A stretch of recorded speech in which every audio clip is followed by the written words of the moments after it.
বাবাকে দেখলাম যে ছেলের শুধু হাত আর পা নিয়ে কান্নাকাটি করছে, মাথা নাই, বডি খুঁজে পাওয়া যাচ্ছে না। তো এখনই তো অনেক কিছু করছে ওর অনুসারীরা। তো সে যখন বেরোবে একটা যুবককে 2 পিস করে ফেলা কোনো বিষয়?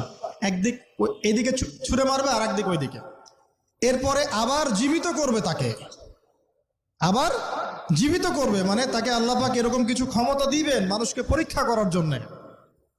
জীবিত করার পরে বলবে আমি তোমাকে মৃত্যু দেওয়ার পর জীবিত দিলাম, এখন কি জীবন দিলাম, এখন কি তুমি বিশ্বাস করো যে আমি আল্লাহ? এই ছেলে এবার বলবে যে এখন আমার পুরো ইয়াকিন হয়ে গেছে যে তুই দাজ্জাল, কারণ আমি এই হাদিসটা জানতাম যে এক ছেলেকে সেভাবে কেটে টুকরা টুকরা করে আবার করিস, তবে আমি জানতাম না যে সেই যুবক ছেলে আমি। তো বলা হচ্ছে এই যুবক ছেলে অনেক বড় শাহাদাতের মর্যাদা পাবে ইনশাআল্লাহ।